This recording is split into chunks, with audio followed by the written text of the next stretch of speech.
"We don't serve guide dogs here," the manager snapped. "Health code." The blind veteran stood silently, his scarred face expressionless. "This isn't just a dog," he said quietly. "He pulled 7 men to safety in Kandahar." The diner fell silent as his words hung in the air. Marcus Turner stood in the doorway of the Silicon Valley diner, one hand resting on his German shepherd's harness. Shadow, the dog, remained perfectly still, his disciplined posture reflecting years of specialized training. At 8 years old, his muzzle had started graying, but his eyes remained alert, constantly scanning the environment as he'd been trained to do since his selection for the military working dog program. The manager, Steve Bennett, crossed his arms. The morning rush was about to start, and he didn't need complications. "Look, I'm sure your dog's great, but rules are rules. We've got health department certificates to maintain."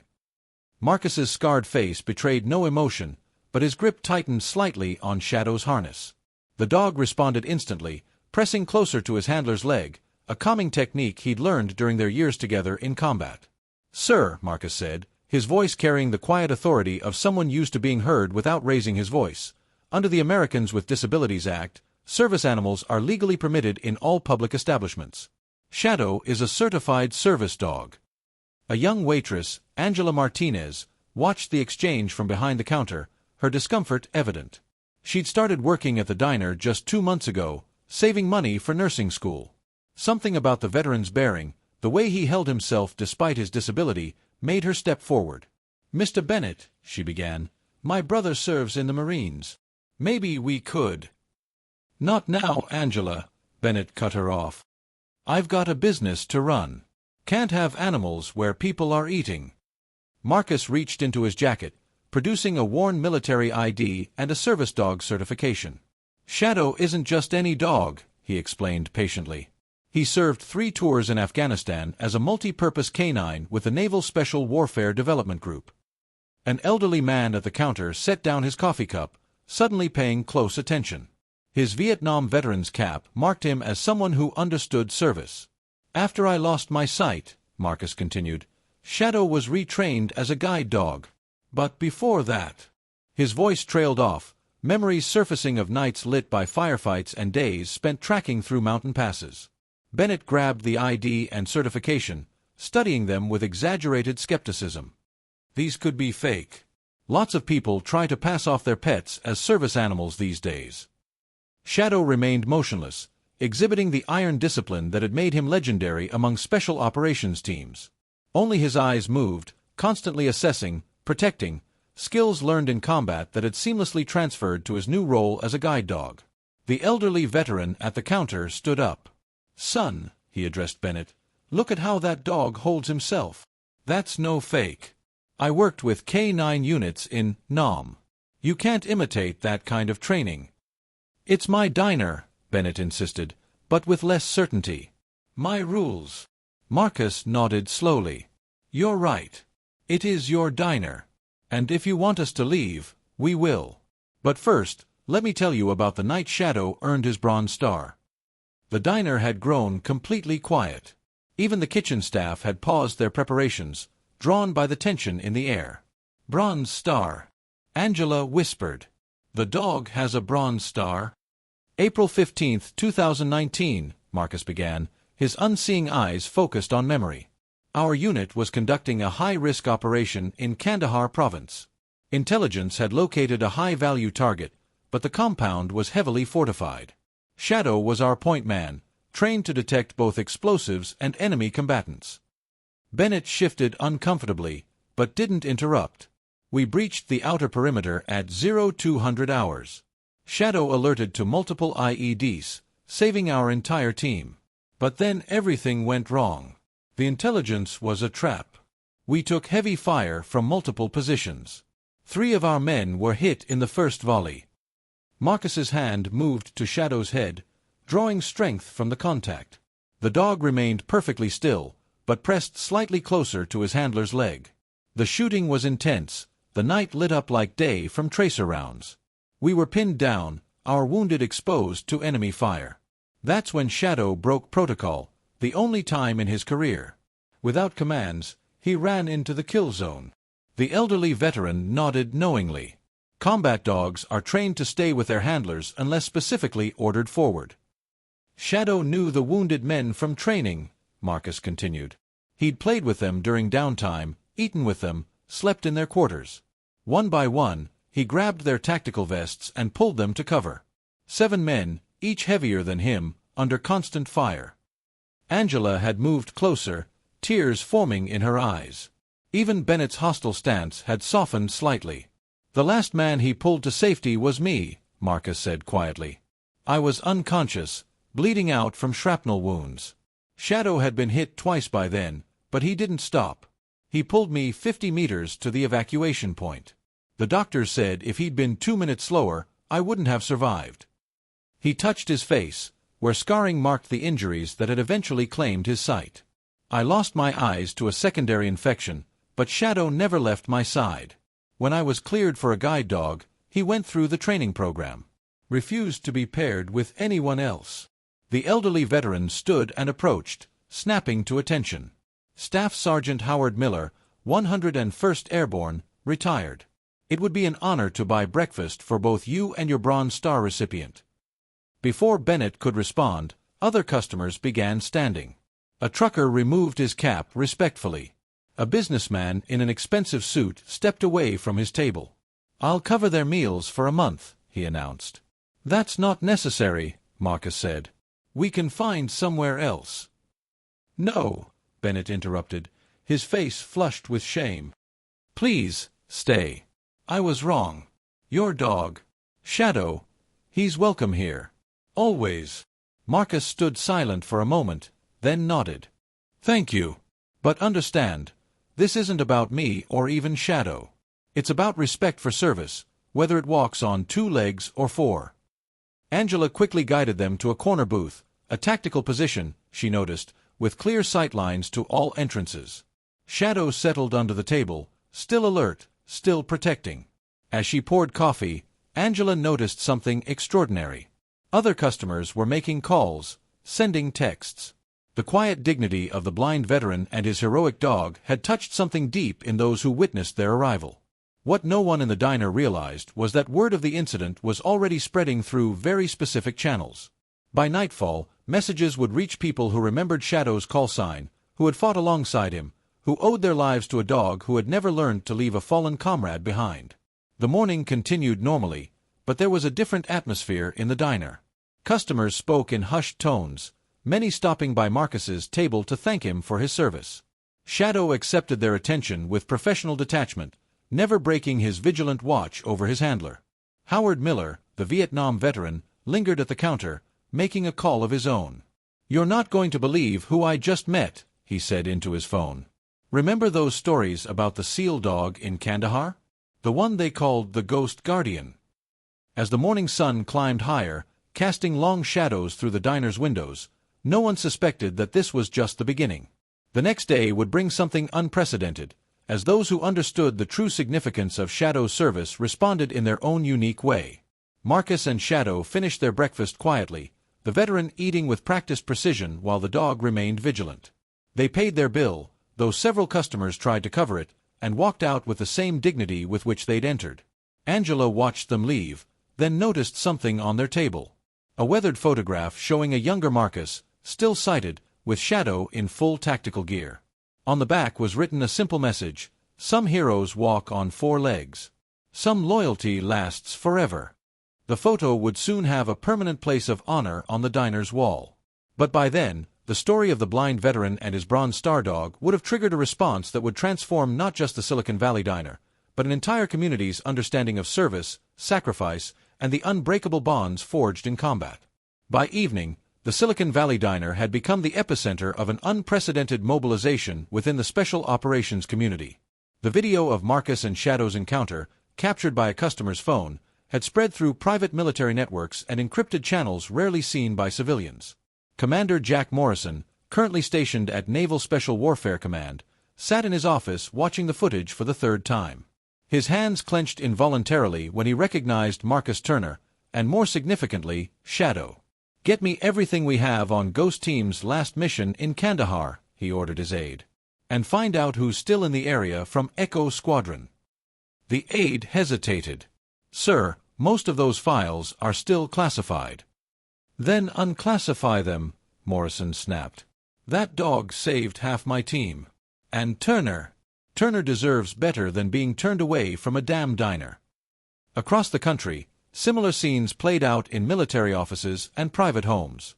Men who had served with Marcus and Shadow made calls, sent messages, mobilized resources. The comfortable routine of Silicon Valley was about to collide with the Brotherhood of Special Operations. At a secure facility in Virginia, a senior intelligence officer named Sarah Mitchell reviewed Shadow's service record. The dog's achievements read like a thriller novel: 164 combat missions, 47 confirmed enemy combatants detected, 32 IEDs identified, and the now legendary night in Kandahar that earned him the Bronze Star. "What most people don't know," she explained to her colleague, "is that Shadow's actions that night weren't just heroic, they were technically impossible. Military working dogs are trained to follow specific protocols. What he did, breaking formation to save those men, it shouldn't have happened." The colleague studied the classified photos from the aftermath of the ambush. "How did he do it?" Mitchell smiled. "That's what made Shadow special. He didn't just follow training, he understood mission. When everything went wrong, he made a choice that no dog is supposed to be capable of making. He chose to risk everything to save his team." Back at the diner, Angela Martinez was finishing her evening shift when she noticed a group of serious-looking men in civilian clothes conducting what appeared to be a tactical survey of the building. They noted exits, sight lines, security camera positions. "Can I help you?" she asked nervously. The leader, a weathered man in his 40s, smiled disarmingly. "Just advance work, ma'am. For tomorrow. You might want to stock up on coffee, you're going to need it." After they left, Angela found a medallion on the counter, a SEAL Team Challenge coin. On its face was engraved, "The only easy day was yesterday." Across town, Marcus sat in his modest apartment, Shadow's head resting on his knee. The dog had been unusually alert all evening, sensing something his handler couldn't see. A knock at the door brought Shadow to attention. At Marcus's command, he approached the door, sniffed, and gave 2 quiet woofs, his signal for friendly visitors. "Come in, Commander Morrison," Marcus called, recognizing the familiar footsteps. Morrison entered, still impressed by his former teammate's acute hearing. "Been a while, Ghost Lead." 5 years, 3 months, Marcus replied. "Not since the hospital in Germany."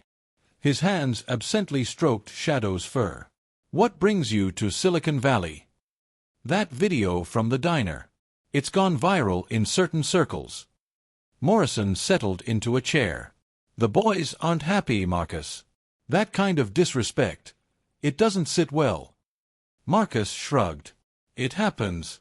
Not everyone understands about service dogs." "This isn't about service dogs," Morrison countered. "This is about Shadow. About what he did that night. What you both did." The room fell silent except for Shadow's steady breathing. The dog's eyes moved between the men, alert as ever. "The mission files have been declassified," Morrison continued. "The full story can finally be told. About the ambush, about Shadow's actions, about how your team survived impossible odds." Marcus's scarred face tightened. "Some stories are better left in the past. Not this one." Morrison leaned forward. "The country needs this story, Marcus. Needs to understand what real service looks like, whether it walks on 2 legs or 4. Before Marcus could respond, his phone buzzed with a text-to-speech message. Howard Miller, the Vietnam veteran from the diner. "Son, you might want to come by the diner tomorrow morning. Something you need to hear." Morrison stood to leave. "Get some rest, Ghost Lead. Tomorrow's going to be interesting." After he left, Marcus sat in darkness that had become his constant companion. "What do you think, boy?" he asked Shadow. "Ready to go back into action?" The dog's tail thumped once against the floor, their old signal for mission accepted. Throughout the night, messages continued flowing through military networks. Retired SEALs booked flights. Active duty personnel requested emergency leave. Medical staff who had treated Marcus in Germany made calls to colleagues in California. Dr. Elizabeth Parker, the veterinarian who had treated Shadow's combat wounds, reviewed his recent medical records. "Remarkable," she muttered. "Even after being shot twice, even after retirement, his protective instincts are as sharp as ever. She added a note to his file. Shadow exhibits unprecedented cognitive abilities and emotional intelligence. His continued dedication to his handler suggests bonds far beyond standard training. Recommend continued study of his unique capabilities. As midnight approached, a secure briefing took place at a nearby military facility. Commander Morrison addressed a room full of special operations personnel. Tomorrow, we remind Silicon Valley what real courage looks like. What real service means. He gestured to a photograph of Marcus and Shadow in full combat gear. This isn't just about one incident at one diner. This is about honoring a team that never left anyone behind, including a dog who rewrote the rules of what was possible. In the diner's kitchen, Steve Bennett was reviewing security footage of the morning's incident. Each viewing made him more uncomfortable. The quiet dignity of the blind veteran, the professional bearing of the dog, his own dismissive attitude, it all looked worse in replay.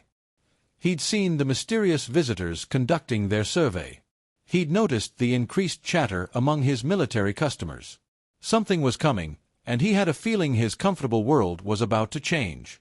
Angela, closing up for the night, pinned the photograph Marcus had left to the wall near the register. In the tactical gear, Shadow looked like a different animal, fierce, focused, every inch the warrior. Yet she'd seen how gentle he was with his handler, how smoothly he'd transitioned from combat dog to guide dog. Some heroes walk on 4 legs, she read the caption again. Some loyalty lasts forever. She couldn't know that across the country, phones were ringing, plans were being made, and a community of warriors was mobilizing. The next morning would bring something unprecedented to the Silicon Valley diner, a reminder that some bonds go deeper than civilian life could understand, and some debts can never be fully repaid. Shadow slept lightly that night, as he had every night since Kandahar. His body pressed against Marcus's bed, his ears alert for any threat to his handler. But there was something different in his posture, an anticipation, as if the old warrior sensed that tomorrow would bring something extraordinary. In the darkness before dawn, cars began moving through the quiet streets of Silicon Valley. Vehicles with military base passes, carrying men and women who understood what it meant to never leave anyone behind. They came for different reasons. Some had served with Marcus, some had been saved by Shadow, some simply understood the importance of standing together. The night shift at the diner had no way of knowing that they were about to witness something unprecedented. That their regular morning rush was about to become part of a story that would remind America what words like loyalty, service, and brotherhood really meant. Dawn broke over Silicon Valley as Marcus and Shadow approached the diner. Even without sight, Marcus sensed something different. Shadow's posture had changed, his movements carrying the alertness of his combat days. Multiple personnel ahead, Marcus murmured, reading his dog's signals. Military bearing. Familiar sense. The door opened before they reached it. "Good morning, Ghost Lead," came Commander Morrison's voice. "Ready for breakfast?" As they entered, Marcus's remaining senses painted the picture his eyes couldn't see. The familiar clatter of dishes had been replaced by the subtle sounds of tactical gear shifting beneath civilian clothes. The usual morning coffee aroma mixed with the distinct smell of weapon oil and boot polish. And the voices, dozens of voices he hadn't heard since his active duty days. "Welcome home, sir," said a young voice. "Corporal Jenkins, sir. You pulled me out of that compound after Shadow cleared the path." Another voice, "Lieutenant Rodriguez, sir. Shadow found my team when we were separated during the sandstorm." One by one, they introduced themselves. Men and women from different units, different missions, different years, all connected by their encounters with the legendary dog who had redefined what was possible in combat. Steve Bennett stood behind his counter, stunned into silence. His diner, usually hosting tech workers and local families, was filled with some of the most elite warriors in U.S. military history. Every table taken, every booth occupied by special operations personnel. Angela Martinez moved through the crowd with coffee, noticing how they parted respectfully to make way for Shadow. The dog maintained his guide dog duties perfectly while acknowledging his old combat companions with subtle tail movements. "If I may have your attention," Commander Morrison announced, his voice cutting through the murmur of conversations. "Today, we're here to correct an oversight. To tell a story that's been classified for too long." He nodded to a man in dress uniform who stepped forward with a document bearing the Pentagon's seal. By order of the Secretary of the Navy, the full account of Operation Ghost Guardian is hereby declassified. Morrison paused, making eye contact with Bennett. Including the details of how one military working dog rewrote the tactical handbook and saved 9 lives in 4 minutes. The diner fell silent as Morrison began reading the official report. The details were crisp, military precise, but the story they told was extraordinary. At 0217 hours, after the ambush disabled the primary assault team, Shadow broke from established protocol. Moving without commands through heavy enemy fire, he executed a series of rescue maneuvers that naval warfare experts had previously deemed impossible. Bennett's face paled as the story unfolded. The dog sitting calmly in his diner had run through gunfire not once, but 9 times. Had dragged wounded men twice his weight to safety. Had returned to the kill zone even after being shot. Shadow's actions directly resulted in 9 successful evacuations, including his handlers. Despite severe injuries, he maintained security position throughout medical evacuation, refusing treatment until all personnel were stabilized. A senior officer stood, adding to the narrative. What the report doesn't mention is what happened in the hospital afterward. Shadow was scheduled for medical retirement due to his injuries. 3 units requested him for breeding program. His tactical decision-making was unprecedented in MWD history. He looked at Marcus. But when Turner lost his sight to infection, Shadow made another choice. He refused to leave. Broke out of the K9 medical facility twice to reach Turner's room. Eventually, the brass got the message. Shadow wasn't just a military asset, he was a warrior who lived by "leave no man behind." Angela, who had been recording the proceedings on her phone, noticed something extraordinary. The usually stoic special operations personnel were openly emotional. These were men and women trained to control their feelings, yet many wiped tears as they remembered their encounters with the dog who had saved so many. A naval captain approached Marcus, speaking formally. "Master Chief Turner, on behalf of the Secretary of the Navy, I've been authorized to present Shadow with the Navy and Marine Corps Medal for his continued service as both a combat dog and guide dog. This is the first time this honor has been awarded to a canine." As the medal was ceremonially attached to Shadow's service vest, the entire diner rose in salute, not just the military personnel, but the civilian customers who had filtered in, the kitchen staff, even Steve Bennett. Bennett stepped forward, his voice shaking. "Master Chief Turner. Shadow. I apologize for yesterday. I didn't understand." He gestured to the wall where Angela had hung the photo. "With your permission, we'd like to establish a permanent memorial. Not just to Shadow, but to all service dogs who've protected our warriors." Marcus nodded, then added quietly, "On one condition. Make it clear that every service dog deserves respect, not just the ones with combat records. They all serve, they all sacrifice." Commander Morrison smiled. "Already taken care of." He revealed a professional plaque that would hang by the diner's entrance. "All service dogs welcome, they've earned their place at the table." The morning continued with more revelations. Team Shadow had worked with shared stories never before told in public. How he'd found lost children during a humanitarian mission. How he'd detected a hidden explosives cache that saved an entire village. How he'd maintained his combat effectiveness even while transitioning to guide dog duties. Dr. Parker, the veterinarian, presented her findings. Shadow's cognitive tests are off the charts. His ability to switch between combat and service dog protocols, his emotional intelligence, his tactical decision-making, he's literally rewriting what we thought dogs were capable of. As breakfast turned to lunch, the diner became something more than a restaurant. It transformed into a gathering place for warriors, a place where the bond between handlers and dogs could be honored openly. Local media arrived, drawn by the unprecedented gathering of special operations personnel.